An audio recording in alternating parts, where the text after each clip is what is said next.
Palghar railway स्थानकात मालगाडी घसरली असल्याची घटना संध्याकाळी 5 वाजता घडली असून या अपघातामुळे रेल्वे वाहतुकीवर मोठा परिणाम झाला असल्याचे दिसून येत आहे।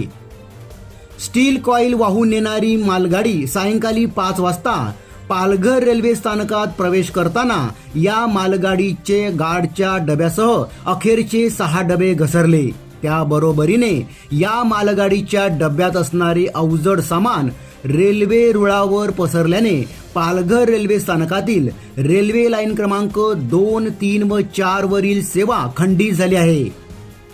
प्लॅटफॉर्म क्रमांक 2 वर ही घटना संध्याकाळी 5 वाजता घडली असून या घटनेमुळे मुंबईकडे जाणाऱ्या रेल्वे सेवेवर परिणाम झाला आहे।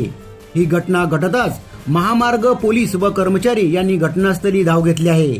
मालगाडीच्या या अपघातामुळे रेल्वे वाहतुकीवर परिणाम होणार असून लांब पल्ल्याच्या गाड्यावरही परिणाम दिसून येणार असल्याची शक्यता वर्तविण्यात आली आहे।